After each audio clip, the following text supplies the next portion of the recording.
नमस्कार. स्त्रियांच्या आयुष्यातला एक महत्त्वाचा टप्पा म्हणजे मासिक पाळी सुरू होणं. हे वय जनरली 12 ते 13 वर्ष असं असतं.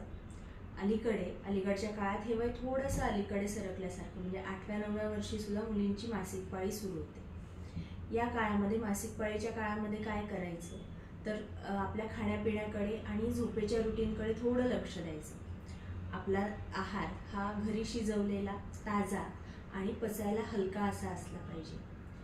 शक्यतो मासिक पाळीच्या काळात हरभरा, बटाटे, पनीर, चीज, बेकरीचे पदार्थ असे पचायला जड असणारे पदार्थ खाऊ नयेत. व्यवस्थित पुरेशी विश्रांती घ्यावी, रात्रीची पुरेशी झोप घ्यावी आणि ज्या दिवसभराच्या ॲक्टिव्हिटीज असतात त्यातल्या खूप ताण देणाऱ्या ॲक्टिव्हिटीज किंवा ज्याच्यामुळे खूप एक्झर्शन होतं अशा ॲक्टिव्हिटीज शक्यतो टाळायला हव्यात.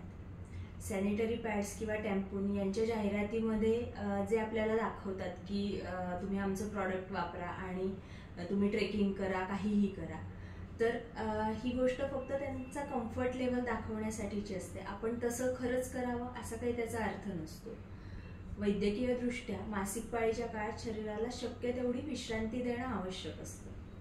त्याच्यामुळे आपल्या रुटीनमध्ये बसणारे आणि तरीसुद्धा आपल्याला जास्तीत जास्त विश्रांती मिळेल अशा ॲक्टिव्हिटीज आपण निवडायला हव्यात. जसं की खूप व्यायाम करणं, मैदानी खेळ खेळणं, ट्रेकिंग करणं, स्विमिंग करणं, या गोष्टी मासिक पाळीच्या काळात टाळायला हव्यात. आणि बाकी ज्याच्यात फार काही कष्ट नाही आहेत असं रुटीन फॉलो केलं तरी पण चालेल. या व्यतिरिक्त मासिक पाळीच्या काळामध्ये अंगावरून जास्त जाणं, गाठी पडणं, खूप जास्त व्हाईट डिस्चार्ज होणं, इरेग्युलर पिरियड्स असणं, अशा काही तक्रारी असतील तर तुमच्या वैद्यांना जरूर भेटा.